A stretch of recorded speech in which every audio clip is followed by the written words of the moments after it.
मी पाटलांच्या घरी सालाने होतो. मी त्यांच्या गुरे चारत असायचो. पाटील घरी नसल्याने एके दिवशी मालकीण स्वतःहून पहिल्यांदाच मला भाकरी घेऊन शेतामध्ये एकट्या आल्या होत्या. मात्र बोलता बोलता आमच्यामध्ये काय झालं आणि मी तिथे सुरू झालो. त्यावेळेस त्या जोरातच मला म्हणू लागल्या की, "अरे दीपक, मला खूप त्रास होतोय." नमस्कार मित्रांनो, माझं नाव दीपक आहे. तसं आम्ही पहिल्यापासून आमच्या गावाच्या पाटलांच्या घरी अगदी घरगडी म्हणून काम करायचो. मला त्यांच्या घरी राहून खूप वर्ष होऊन गेले, म्हणून त्यांचा माझ्यावर खूप विश्वास होता. जनावर शेतामध्येच असलेल्या त्या झोपडीमध्ये राहत असायचं.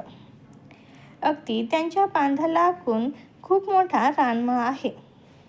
अगदी ओझाड पडलेलं जुनं काही. खूप वर्षात तिथे कुणी आलेलंच नाही. मात्र शेळ्या वगैरे चारणारी लोक तिथेही नेहमी येत असायची. त्या दिवशी मी पण जात असायचो. तसा माझा स्वभाव सगळ्यांना माहिती होतं. मी जेवढा शांत दिसतोय तेवढाच मी हुशार पण होतो. अगदी शरीराने लांब आणि धष्टपुष्ट असा मी होतो. पहिल्यापासून अगदी शेतात मी काम वगैरे केलं होतं.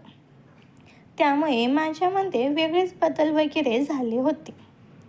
मी दिसायला जेवढा शांत होतो तेवढाच शुभ आणि रागीट पण होतो. त्यांच्यासोबतच असं की मी शेतामध्येच असायचो. माझं अगदी कपड्यापासून जेवण खावण्याचा ते माझे मालकच पाहिजे. पगारांचं म्हटलं तर ते मला अगदीच मागील तेव्हा पैसे देत असायचे. माझे म्हातारी आईवडील होते. माझं काही लग्न होईल असं मला वाटलं नसायचं आणि ते मात्र गावात राहायचे. मी ते शेतात राहून सगळं काही पाहत असायचो. मालक तसे हे माझे खूप श्रीमंत, जमीन जुमला सोनं नाणं भरपूर होतं. मात्र गेली कित्येक वर्ष ते शेती करणं सोडून दिलं होतं. चांगल्या नोकरीला असल्यामुळे कधीतरी आठवड्यातून एकदा द्यायची.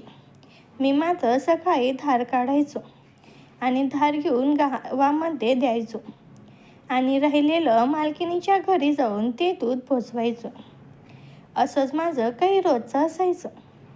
मला त्यांनी सायकल घेऊन दिली होती. गावापासून साधारणतः 2-3 किलोमीटर आतमध्ये त्यांचं घर होतं.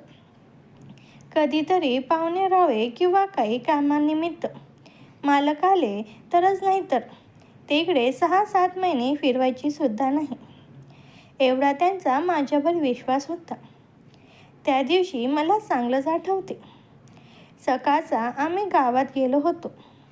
मात्र मालकीण त्यांच्या कामामध्ये होती. मी दुधाची किटली ठेवली आणि तिथेच थांबलो. काही वेळाने मी निघालो. त्यावेळेस मालकीण म्हटली, "थांब, तुला मी चहा घेऊन येते." मी तिथे बसलो. टीव्हीवर काही त्या बातम्या लागल्या होत्या.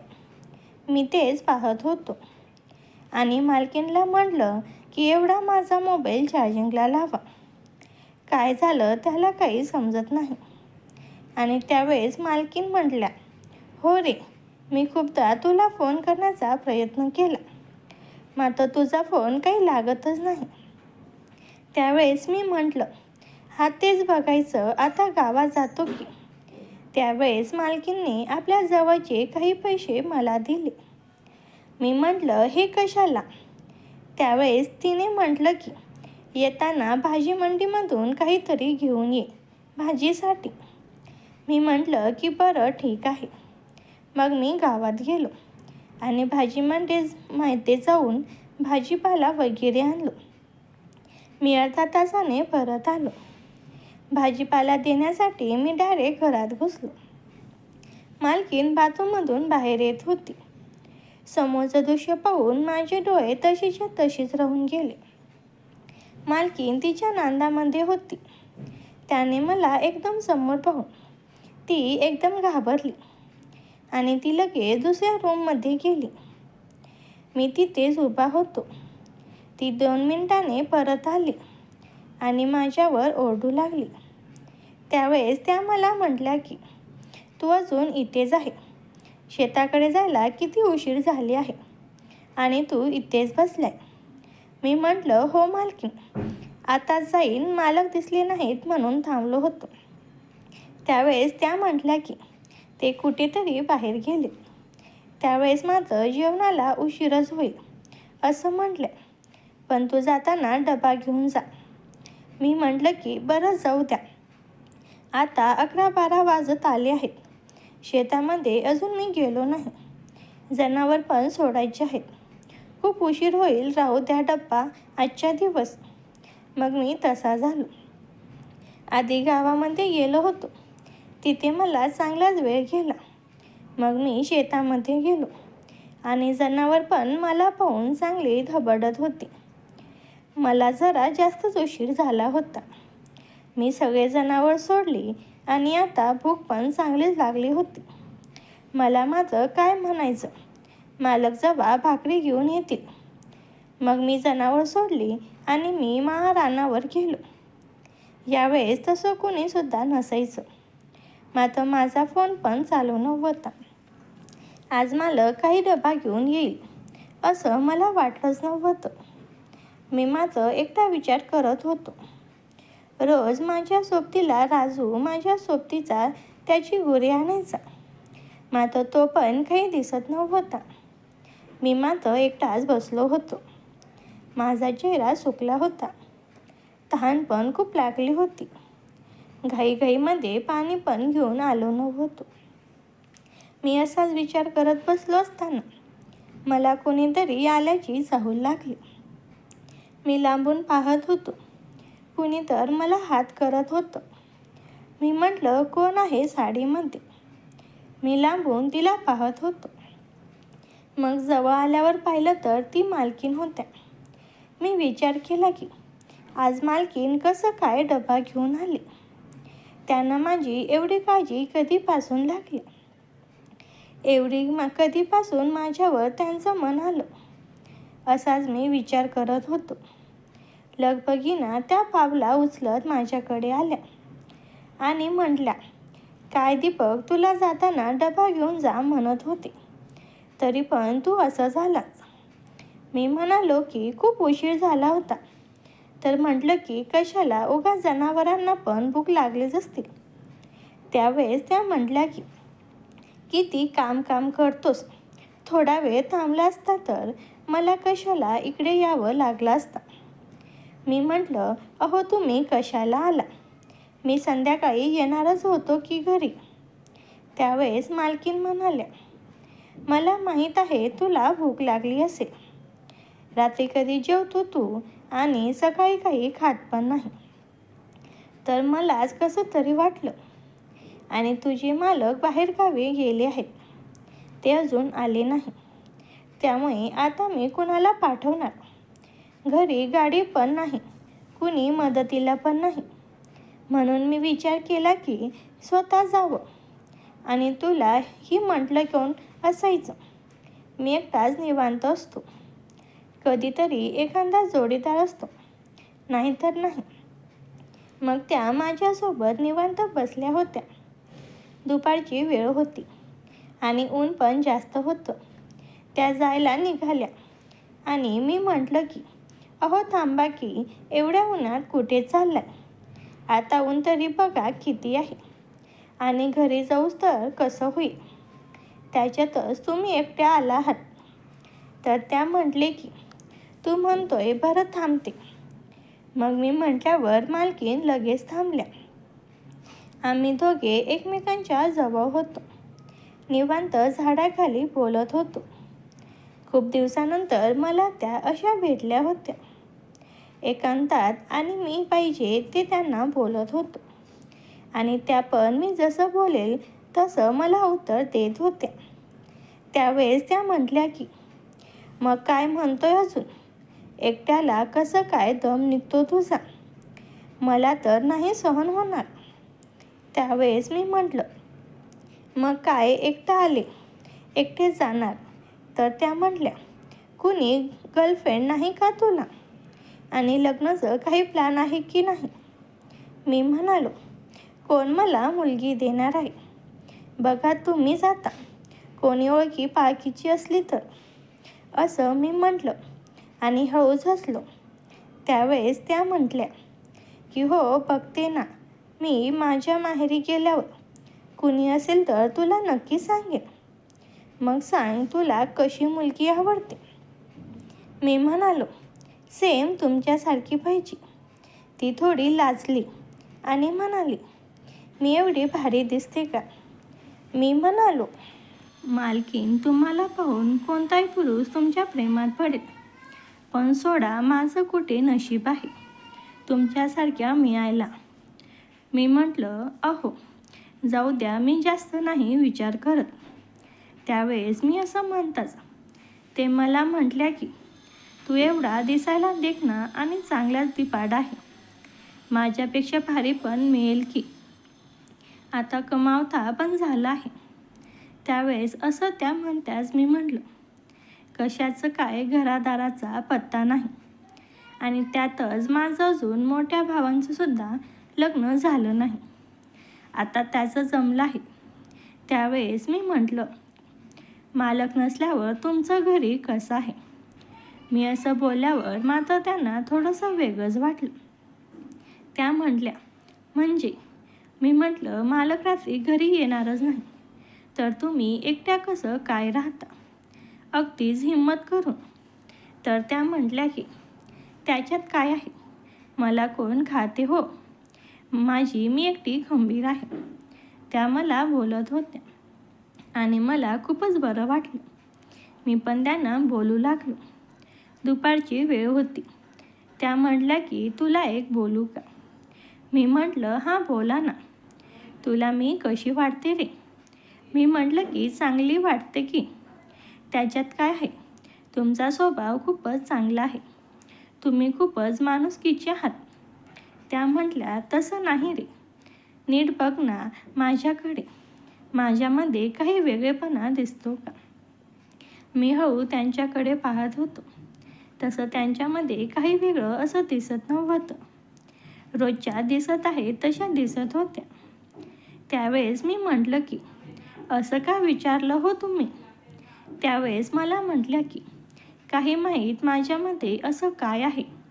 मी गावात किंवा आता येताना पण तिथे काही लोक बसले होते.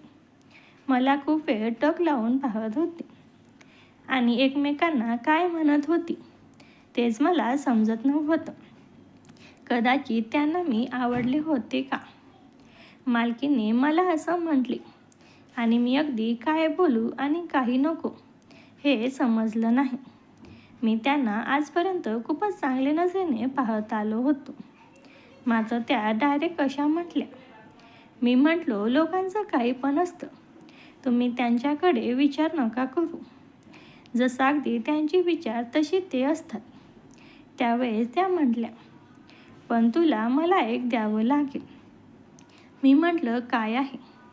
त्यावेळेस त्या म्हटल्या की ते लोक मला एवढ्या प्रेमाने पाहत होते तरी पण माझं मन झालं नाही. मात्र तुला पाहताच माझं मन काबर बाबर झालं आणि असं वाटतं की तुझ्याकडून अनुभवून घ्यावं. मी हे सगळं ऐकत होतो आणि मला काय बोलू आणि काय नको ते समजत नव्हतं. आजपर्यंत मी असा त्यांच्याबद्दल कधी मनातसुद्धा माझ्या काही आलं नव्हतं. मात्र आज त्या मला बोलल्या आणि मी त्यांच्याकडे पाहू लागलो. खरंच त्या दिसायला एवढ्या सुंदर आणि भरदार शरीराच्या होत्या की. मात्र आतापर्यंत आम्ही असं कधीच त्यांच्याकडे या नजरेने पाहिलं नव्हतं. मात्र त्या नजरेनं असं मला बोलत होत्या. माझं मन पण आता त्या गोष्टीकडे जात होतं आणि मला कसली तरी होऊ लागलं. त्या म्हटल्या की मी जर दिवसभरासाठी तुझ्यापाशी राहिले तर तू मला किती प्रेम करशील आणि किती आनंद देशील. ते असं म्हणत असल्यामुळे मी पण आता थांबत नव्हतो. मी म्हटलं, तुम्ही जर तशी संधी दिली तर बघा, तुम्हाला असा स्वर्गाचा आनंद देईल की आजपर्यंत तुम्हाला कधी मिळालंच नसेल.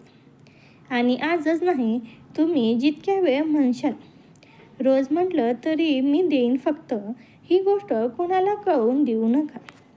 नाहीतर कोणाला कळलं म्हणजे माझी रोजची भाकरी मिळायची बंद होईल. त्यावेळेस त्या म्हटल्या, मी कशाला कोणाला सांगते. तुझ्यात आणि माझ्यातच हे सगळं राहील. तू मात्र काही मला कमी पडून दिलं नाही पाहिजे. मी पण तुला कशाचीच कमी पडू देणार नाही, असं त्या मला म्हटल्या. मात्र त्यांच्या बोलण्याच्या त्या शब्दांचा अर्थ मला चांगलाच कळाला. मी म्हटलं की तुम्ही आता म्हटला तर मी लगेच चालू करतो आणि सुंदर वेळचा अनुभव देतो. आता मला दमच धरवत नव्हता. कुठे जायचं आणि काय करायचं हे सुद्धा मला भान राहिलं नव्हतं. असं वाटत होतं की इथेच चालू हो आणि इथेच त्यांना सुख द्यावं. त्यावेळेस त्या म्हटलं, इथं नको, जरा आडोशात जाऊया. तिथे कुणीसुद्धा नसेल आपल्याशिवाय. तर मी म्हटलं, कुठे? चल ना जाऊ मग. मी सगळ्या जनावरांना घेऊन वावरामध्ये आलो. तिथे आम्ही वैरण टाकली, मी जेणेकरून ते तिथून कुठे जाणार नाही. आणि वावरातल्या त्या झोपडीमध्ये कुडाचा दरवाजा उघडला आणि आज दुपारच्या वेळेस तर कुणी नसायचा. तिथे गेलो आणि कधी त्यांना मी जवळ घेतलं तेच मला कळालं नाही. आम्ही दोघं एकमेकांच्या जवळ होतो. मग मी मालकीणला उचलून जवळ घेतलं. तिचे कापसासारखे भरीव भाग माझी उत्तेजना वाढवून गेले. मी दोन्ही हातांनी तिचे भरदार व्यक्तिमत्व हाताळायला लागलो. तशी ती विव्हळली आणि त्या नजरेने माझ्याकडे पाहायला लागली. मी खूप घाई करत होतो म्हणून ती म्हणाली, अरे इतकी कसली घाई, आणि त्या 10 मिनिटाचा खेळ. असे बोलून ती मला अजून उचकवू लागली. मग मी चवटाळून म्हणालो, 10 मिनिट फक्त? तुम्हाला काय वाटलं मी फक्त 10 मिनिटाचा खिलाडी आहे? थांबा, तुम्हाला दाखवतोच. असे म्हणून मी तिच्या भरदार व्यक्तिमत्वांवर चढाई केली. तशी ती विव्हळली. ती मला नाटकीप्रमाणे दूर करू लागली. पण मी तिला ढकलत झोपडीला टेकवले. ती प्रतिकार बंद करून माझ्याकडं अजून त्याच नजरेने पाहू लागली. ती खूपच सुंदर दिसत होती. मी हळूच तिच्या केसातून हात फिरवला. मालकीण माझ्याकडे वेगळ्या भावनेने बघून हसत होती. मी तिच्याकडे डोळ्यात डोळे टाकून बघू लागलो. त्या म्हणाल्या, दीपक, मला तू खूप आवडतोस. खूप दिवसांपासून तुला सांगायचं होतं, पण संधीच मिळाली नाही. आज संधी मिळाली आहे. मी तुझ्यावर खूप प्रेम करेन. तुझ्या सगळ्या गरजा पूर्ण करेन. तू फक्त मला कधी फसवू नकोस. नेहमी माझी साथ दे. तिला पाहून माझी भावना दाटून आली होती. मालकीने माझी भावना पाहिली आणि म्हणाल्या, बापरे, तुझी भावना तर तुझ्या मालकपेक्षा दुप्पट आहे रे. वाह, तू तर खूप मोठा झालास. मीही वेळ न दडवता मालकीनला पापी द्यायला सुरुवात केली. मालकीन तर जणू वाटच पाहत होत्या की मी त्यांना मिठीत घेईन. त्याही मिठी मारून पापी द्यायला लागल्या. इकडे माझ्या भावनेची अवस्था बिकट झाली होती. मला वाटत होतं मालकीनला रोज सुंदर वेळचा अनुभव द्यावा, पण आज सर सुंदर वेळचा अनुभव द्यायचा होता, कारण मालकींनी माझी भावना दाटून आणली होती. मी विचारलं, तुला मी आवडलो होतो तर आधी का नाही सांगितलंस? त्या म्हणाल्या, दीपक, मी एक विवाहित बाई आहे. मला समाजाची आणि कुटुंबाची भीती वाटते. मला माहीत नव्हतं की मी तुलाही आवडते, पण असं काही तू मला अशा नजरेने पाहिलंस तेव्हा मला वाटलं की तुलाही मला सुंदर वेळचा अनुभव द्यायचा आहे. त्या पुढे म्हणाल्या, आता हे सगळं सोड आणि ये. आपल्याकडे जास्त वेळ नाही. तुझे मालक सायंकाळी 7 वाजता येतील. तेव्हा दुपारचे 2 वाजले होते. मी विचारलं, मालकीन, तुला कशा पद्धतीने सुंदर वेळचा अनुभव आवडतो? त्या म्हणाल्या, आधी मला प्रभावी कर, मग तुझ्या इच्छेने सुंदर वेळचा अनुभव दे. मी एक अट ठेवली, मालकीन, जर तुला माझ्याकडून सुंदर वेळचा अनुभव घ्यायचा असेल तर तुला अस्तित्वाचा पण सुंदर वेळ द्यायला लागेल. मालकीन लगेच तयार झाल्या आणि म्हणाल्या, मी तयार आहे, पण आधी माझ्या जीवनातला सुंदर अनुभव दे. मग तू अस्तित्वाचा पण सुंदर अनुभव घे. मग काय, मला तर मालकीनकडून हिरवा कंदील मिळाला होता. मालकीन खूपच प्रभावी झालेल्या दिसत होत्या. त्यांनी सांगितलं की त्यांचा नवरा त्यांच्याकडे लक्ष देत नाही. मला काय, मी तर मालकीनला आज मनसोक्त सुंदर वेळचा अनुभव देणार होतो. मी पापी देत त्यांची व्यक्तिमत्व मोकळी केली. ती माझ्या भावनेला वरूनच हाताने सुंदर वेळ देऊ लागली आणि म्हणाल्या, दीपक, तुझी भावना तर खूपच मस्त आहे. मी त्याला हाताने मोकळे करू का? मी म्हणालो, मालकीन, हेही काही विचारण्याचं आहे. आता मी तुझा आहे. तुला जे हवं ते कर. मालकीनने मला मोकळे केले. मालकीन माझी भावना पाहून म्हटलं, वाह दीपक, मी तर तुझी दिवाने झाली. त्याने आधी हाताने त्याला सुंदर वेळचा अनुभव दिला आणि म्हणाल्या, तुझ्यासारखी भावना आजवर मी पाहिली नाही. मालकीन माझ्या डोळ्यात पाहून गोड हसत होत्या. माझ्या भावनेला तोंडाने सुंदर वेळचा अनुभव देऊ लागली. मालकीन तर जणू प्रोफेशनल होत्या. 5 मिनिटांनी मी म्हणालो, मालकीन, एकटीच अनुभव घेत राहणार का? मला पण घेऊ दे. त्या म्हणाल्या, तुला कोणता अनुभव पाहिजे? मी म्हणालो, मला तुझ्या जीवनाचा तोंडाने सुंदर अनुभव घ्यायचा आहे. तुझ्या अस्तित्वाचा सुंदर अनुभव घ्यायचा आहे आणि तुझ्या व्यक्तिमत्वाचाही. मालकीन ऐकून खूप खुश झाल्या आणि म्हणाल्या, मालकीन, आता नाही सहन होत. आता मला सुंदर वेळचा अनुभव दे. ती हौस खाली झोपली आणि मी लगेच त्यांच्या जीवनात भावना टाकली.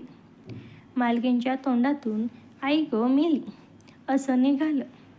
त्या ओरडल्या, दीपक, जरा प्रेमाने सुंदर वेळचा अनुभव घे ना. मी कुठे पळून जात आहे? दीपकने मालकिनीच्या त्या शब्दांकडे लक्ष दिले आणि स्वतःचा वेग थोडा कमी केला. तो आता अधिक हळुवारपणे आणि प्रेमाने त्याच्याशी वागू लागला. मालकिनीचे डोळे मिटलेले होते आणि त्यांच्या चेहऱ्यावर एक वेगळाच आनंद दिसत होता. बाहेर दुपारचं ऊन तापलेलं होतं, पण त्या झोपडीच्या सावलीत आणि शांततेत त्या दोघांशिवाय दुसरं कोणीच नव्हतं. काही वेळाने मालकीन हौस म्हणाली, दीपक, खरंच तू म्हणाला होतास तसाच आहेस. मला आजवर असा अनुभव कधीच आला नव्हता. तिचे ते शब्द ऐकून दीपकला अधिकच हुरूप आला. त्याने तिला घट्ट मिठीत धरले. दोघांच्या श्वासाचा वेग वाढला होता. मालकिनीने त्याचे केस खोरवाळले आणि म्हणाली, हे बघ, आता हे आपल्या दोघांमधलं गुपित राहील. कोणालाही याचा सुगावा लागता कामा नये. उद्यापासून तू रोज दुधाची किटली घेऊन आलास की आपण थोडा वेळ असाच एकांतात घालवत जाऊ. दीपकला तिचं म्हणणं पटलं होतं. त्याला आता फक्त त्या क्षणाचा आनंद घ्यायचा होता. त्याने विचार केला की नशिबाने आज ही संधी दिली आहे तर तिचा पूर्ण फायदा घ्यावा. बाहेर जनावराच्या गल्ल्यातील घंटाचा आवाज येत होता, पण या दोघांना जगाचं भान उरलं नव्हतं. काही वेळात मालकींनी त्यांच्या जीवनातून रंग सोडला आणि त्यांनी विचारलं, दीपक, तुला अजून किती वेळ लागेल? माझं 2दा झालं. मी थकले. मी म्हणालो, मालकीन, अजून थोडा वेळ. लवकर रंग सोडला तर सुंदर वेळचा अनुभव कसा काय येणार? मालकीन माझ्या बोलण्याने खुश झाल्या. मी सुंदर वेळचा अनुभव देत राहिलो. थोड्या वेळाने मी रंग सोडणार होतो. मी विचारलं, मालकीन रंग कुठे सोडू? त्या म्हणाल्या, माझ्या जीवनातच सोड. मी सुंदर वेळचा अनुभव देत जीवनात रंगाच्या 5-6 पिचकाऱ्या सोडल्या. मालकीन प्रेमाने आवाज करत होत्या. जणू त्याने वर्षानुवर्ष असा सुंदर वेळचा अनुभव घेतला नव्हता. आमचा हा सुंदर वेळचा अनुभव खूप वेळ चालला होता. सर्व अनुभव संपल्यावर मी मालकीनचा चेहरा पाहिला. त्यांचा चेहरा खुलला होता. मी विचारलं, मालकीन कसं वाटलं? त्या हसत म्हणाल्या, खूप मस्त वाटलं. मला स्वर्गात तरंगत असल्यासारखं वाटू लागलं. डोकं एकदम हलकं हलकं वाटू लागलं. मी मालकिनीच्या सुंदर जीवनात आनंदाची रंग भरत शेवटी शांत होत गेलो. पण मला खूप हलकं हलकं वाटत होतं. मनावरचं दडपण दूर होत एक प्रकारचं समाधान आणि सुख वाटत होतं. मालकिनीच्या चेहऱ्यावर अमानिक सुख आणि आनंद झळकत होता. ती शांत होऊन स्मित करत होती. तिने माझ्या केसावरून प्रेमाने हात फिरवायला आणि म्हणाली, खरंच दीपक, आज मला तू जीवनातलं अप्रतिम सुख दिलं आहेस. असं सुख आणि समाधान मला आजपर्यंत मिळालं नाही.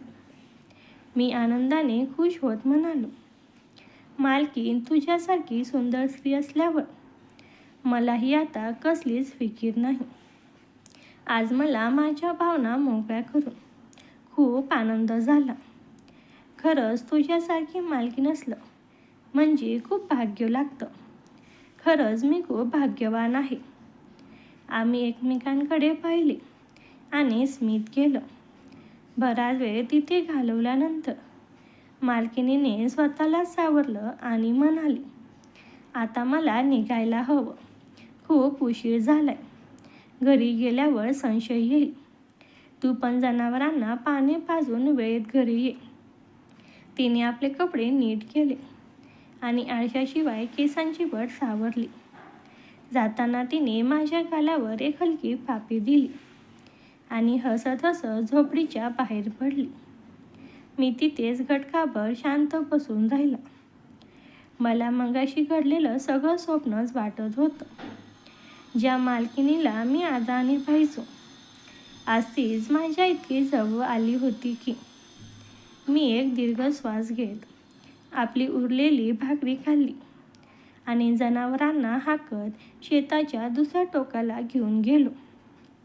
माझ्या मनात आता फक्त संध्याकाळची आणि उद्याची ओढ लागली होती. मालकीन गेल्यानंतर शेतातलं वातावरण एकदम शांत झालं होतं. पण माझ्या मनात मात्र वादळ उठलं होतं. ज्या मालकिनीला मी आजवर लांबून आदराने पाहायचो, त्या आज माझ्या इतक्या जवळ आल्या होत्या की त्यावर विश्वास ठेवणं कठीण जात होतं. जनावराच्या गळ्यातील घंटांचा आवाज मला भानावर आणत होता. मी उरलेली भाकरी खाल्ली, पाणी प्यायलो आणि जनावरांना नदीकाठी पाणी पाजण्यासाठी घेऊन गेलो. संध्याकाळ होत आली होती. सूर्याची लाली माळावर पसरली होती. मी सायकलवर दुधाच्या किटल्या लावल्या आणि गावाकडे निघालो. रोजचा रस्ता तोच होता, पण आज चालताना पाय हवे तरंगत असल्यासारखे वाटत होते. मनात धाकधूक होती की मालक घरी आली असतील का? त्यांना काही संशय तर येणार नाही ना? जेव्हा मी पाटलांच्या वाड्यासमोर पोहोचलो तेव्हा माझं हृदय जोरात धडधडू लागलं. मी नेहमीप्रमाणे मागच्या दाराने गेलो आणि दुधाची किटली कट्ट्यावर ठेवली. तेवढ्यात मालकीन ओसरीवर आली. तिने नुकतीच अंघोळ केली होती आणि ओल्या केसातून पाण्याचे थेंब निथळत होते. तिने माझ्याकडे पाहिलं आणि एक हलकंसं स्मित केलं. त्या स्मित हास्यात दुपारच्या त्या एकांतातल्या क्षणाची आठवण होती. मालकीन म्हणाली, आलास दीपक, उशीर झाला आज जरा. मी म्हणालो, हो मालकीन, जनावर लांब गेली होती जरा. मालकीन हळू आवाजात जवळ येत. मालक अजून आले नाहीत. त्यांचा फोन आलाय की यायला रात्र होईल. तू हातपाय धुवून घे, मी तुला चहा देते. तिने ज्या अधिकाराने मला चहासाठी थांबवलं त्यावरून मला समजलं की आता आमचं नातं फक्त मालकीनाने गड्याचं राहिलं नव्हतं. मी हातपाय धुतले आणि कोपऱ्यातल्या बाकावर बसलो. तिने चहाचा कप माझ्या हातात दिला आणि जाता जाता तिचा हात माझ्या हाताला स्पर्श करून गेला. तो स्पर्श जणू सांगत होता की हे गुपित आता कायमच आहे. रात्री मी माझ्या झोपडीत परतलो, पण झोप काही लागत नव्हती. दुसऱ्या दिवशी सकाळी पुन्हा दूध घेऊन जायचं होतं. आता मला कामाचा कंटाळा नव्हता, तर उलट ओढ लागली होती. दुसऱ्या दिवशी सकाळ झाली आणि माझ्या डोळ्यासमोरील कालचा तो शेतातला प्रसंग सारखा फिरत होता. मी घाईघाईने धार काढली आणि सायकल मारत थेट पाटलांच्या वाड्यावर पोहोचलो. मनात धाकधूक होती की कालच्या प्रकारानंतर मालकीन आज माझ्याशी कशा वागतील. पण जसा मी अंगणात गेलो तशी मालकीन तुळशीपाशी पाणी घालत होती. मला पाहताच त्यांच्या चेहऱ्यावर एक वेगळी चमक आली. त्यांनी इकडे तिकडे पाहिलं आणि खुणेनेच मला आत यायला सांगितलं. मी दूध कोपऱ्यात ठेवलं आणि निघण्यार इतक्यातच त्या म्हणाल्या, दीपक, आज जरा लवकर आवरून शेतावर जा. मी दुपारी पुन्हा येईन. कालचं काम अर्धवट राहिलंय असं वाटतंय. त्यांचं हे बोलणं ऐकून माझ्या अंगावर सरसरून काटा आला. मी मान डोलावले आणि तिथून निघालो. दुपारी मी जनावरांना रानात सोडून पुन्हा त्या झोपडीपाशी वाट पाहत बसलो होतो. थोड्याच वेळात मालकीन पांढऱ्या साडीत लांबून येताना दिसल्या. उन्हामुळे त्यांचा चेहरा लाल झाला होता. त्या जवळ आल्या आणि थकल्यासारख्या झोपडीतल्या काटेवर बसल्या. मी पाणी दिलं आणि विचारलं, मालक आले का? त्या म्हणाल्या, नाही रे, ते अजून 2 दिवस तिकडेच थांबणार आहेत. म्हणून तर मी पुन्हा आले. त्यांनी माझा हात धरला आणि स्वतःकडे ओढले. कालच्यापेक्षा आज त्या अधिक मोकळ्या ढाकल्या वाटत होत्या. त्यांनी विचारलं, तुला भीती नाही वाटत का? मी म्हणालो, तुमची साथ असेल तर कशाची भीती? मग त्यांनी हळूच माझ्या खांद्यावर डोकं ठेवलं आणि आमचा तो सुखाचा प्रवास पुन्हा सुरू झाला. बाहेर वारा सुटला होता आणि झोपडीचा तो कुडाचा दरवाजा करकरत होता. पण आतल्या जगाचा आम्हाला विसर पडला होता. त्या म्हणाल्या, दीपक, हे नातं असंच राहू दे. मला आता तुझ्याशिवाय दुसरं काही सुचत नाहीये. मी त्यांना घट्ट मिठीत घेतलं आणि वचन दिलं की मी कधीच त्यांची साथ सोडणार नाही. आमचं हे गुपित नातं आता रोजच्या आयुष्याचा भाग बनू लागला होता. जिथे मालकीन आणि गड्यांच्या भिंती पूर्णपणे कोसळल्या होत्या. दुपारची वेळ होती. झोपडीत आम्ही दोघंही एकमेकांच्या सहवासात पूर्णपणे हरवून गेलो होतो. बाहेर जनावरांच्या गळातील घंटांचा आवाज संतपणे येत होता आणि वातावरणात एक वेगळी शांतता होती. अचानक दुरून एका परिचित तुकाचीचा आवाज ऐकू आला. सुरुवातीला वाटलं की कुणीतरी रस्त्याने जात असेल, पण तो आवाज झोपडीच्या अगदी जवळ येऊन थांबला. माझं काळीज धडधडू लागलं. मालकीन चपापून बाजूला झाली आणि घाबरलेल्या स्वरात म्हणाली, दीपक, हे तर मालक आलेत वाटतं. मी घाईघाईने माझे कपडे सावरले आणि खिडकीतून चोरून पाहिलं तर समोर साक्षात पाटील गाडीवरून उतरत होते. त्यांच्या चेहऱ्यावर प्रवासाचा थकवा होता आणि ते सरळ झोपडीच्या दिशेने येत होते. मालकिनीची तर भीतीने गाढव उडाली होती. तिचा चेहरा पांढरा पडला होता. तिने खुणेनेच मला सांगितलं की तू मागच्या बाजूने निघून जा. मी कसलाही विचार न करता झोपडीच्या मागच्या फाटकातून बाहेर पडलो आणि गवताच्या गंजीच्या आडोशाला जाऊन बसलो. पाटील झोपडीत शिरले आणि मोठ्याने ओरडले, अगं तू इथे काय करतेस? वाड्यावर कुलूप होतं म्हणून मी इकडे आलो. मालकिनीने स्वतःला सावरत पदर नीट केला आणि मोठ्या धैर्याने उत्तर दिलं, अहो दीपकला भाकरी द्यायला आले होते. त्याला खूप भूक लागली होती आणि तो जनावरांना पाणी पाजायला गेलाय म्हणून मी इथे जरा विसावा घेत बसले होते. तुम्ही अचानक कसे आलात? पाटलांना काही संशय आला नाही. ते म्हणाले, काम लवकर झालं म्हणून आलो. चल आता घरी जाऊया, मला खूप भूक लागली आहे. मी दुरून हे सगळं पाहत होतो. माझं हृदय अजूनही जोरात धडधडत होतं. पाटील आणि मालकीन गाडीवर बसून निघून गेले. जाता जाता मालकिनीने आरशातून माझ्याकडे एक कटाक्ष टाकला, ज्यामध्ये सांभाळून राहा असा इशारा होता. मी तिथेच मटकन खाली बसलो.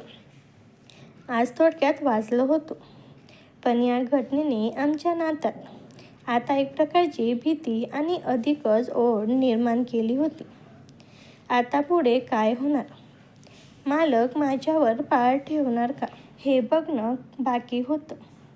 मी तसाच गवताच्या गंजीमागे दबून बसलो होतो. पाटील आणि मालकीन गेल्यानंतर बराच वेळ मी तिथून हललो नाही. मनात विचार आला, जर आज पाटलांनी पाहिलं असतं तर माझा इथेच गेम झाला असता. पण म्हणतात ना, नशिबाची साथ आणि मालकिनीची समयसूचकता, आज दोन्ही माझ्या बाजूने होते. संध्याकाळी मी वाड्यावर दूध घेऊन गेलो तेव्हा माझी नजर खालीच होती. पाटील ओसरीवर बसून पेपर वाचत होते. मला पाहताच त्याने विचारलं, काय दिप्या, आज मालकीन आली होती शेतात भाकरी घेऊन, भेटली का तुला? माझं काही धस्स झालं, पण मी स्वतःला सावरत म्हणालो, हो मालक, मी जनावरांना पाणी पाजायला गेलो होतो तेव्हा त्या आल्या होत्या. भेट झाली माझी आणि त्यांची. पाटलांनी मान डोलवली आणि पुन्हा पेपरमध्ये डोकं घुसपलं. पण तेवढ्यात मालकीन आतून पाणी घेऊन बाहेर आली. तिने माझ्याकडे पाहिलं. तिचे डोळे लाल झाले होते आणि चेहऱ्यावरही अजूनही दुपारी घडलेल्या थराराची भीती होती. तिने पाटलांच्या समोरच मला म्हटलं, दीपक, उद्या येताना लवकर ये. घरातली काही जड कामे आहेत, ती उरकायची आहे. तिच्या या बोलण्यातला मतितार्थ मला समजला होता. तिला एकदा भेटायचं होतं. दुसऱ्या दिवशी सकाळी मी लवकरच वाड्यावर पोहोचलो. पाटील काही कामासाठी तालुक्याला गेले होते. वाड्यात शांतता होती. मी दूध ठेवून निघणार तितक्यातच मालकीने मागच्या दाराने मला आत बोलावले. वाड्यावरचा थरार मी आत जातच तिने दरवाजा कडी लावून घेतली. तिने मला घट्ट मिठी मारली. तिचं शरीर भीतीने आणि ओढीने थरथरत होतं. ती म्हणाली, दीपक, काल थोडक्यात वाचलो आपण. मला वाटलं आज सगळं संपलं, पण तुझी आठवण मला राहू देईना. मी तिला शांत केलं आणि म्हणालो, मालकीन, आता आपण जरा जपून राहायला हवं. पाटलांना संशय आला तर खूप मोठं संकट येईल. त्यावर ती हसली आणि म्हणाली, त्यांना संशयाला वेळ नाही, ते आपल्याच कामात मग्न असतात. तू फक्त माझी साथ सोडू नकोस. कालचे तास जे अपूर्ण राहिलं ते आज इथे पूर्ण करूया. त्या जुन्या वाड्याच्या एका बंद खोलीत जिथे सूर्यप्रकाशसुद्धा डोकायला घाबरत होता, तिथे पुन्हा आमच्या प्रेमाचा खेळ सुरू झाला. आज मालकीन अधिकच आक्रमक होती. तिने मला जवळ घेतलं आणि म्हणाली, दीपक, आज मला तुझ्या रंगात पूर्ण भिजवून टाक. तिच्या त्या शब्दाने माझ्या अंगात पुन्हा ती जुनी उपसांग झाली. वाड्याच्या त्या एकांत खोलीत आम्ही जगाचा विसर पडल्यासारखी एकमेकात गुंतलो होतो. मालकीण आज खूपच आक्रमक होती आणि बाहेरच्या जगाचं भान आम्हाला उरलं नव्हतं. पण अचानक खोलीचा दरवाजा एक जोरात धडकेने उघडला गेला. समोर पाहतो तर साक्षात पाटील उभे होते. त्यांच्या हातात त्यांचा मोबाईल होता आणि चेहऱ्यावर भयानक संताप. आम्ही दोघेही जागीत झिजलो. मालकिणीने घाबरून स्वतःला सावरण्याचा प्रयत्न केला, पण आता खूप उशीर झाला होता. मित्रांनो, पुढे कथा खूप वेगळ्या दिशेने जाणार आहे. तुम्हाला जर पुढचा भाग पाहायचा असेल तर कमेंटमध्ये भाग 2 लिहा आणि चॅनलला सबस्क्राईब करून ठेवा. धन्यवाद.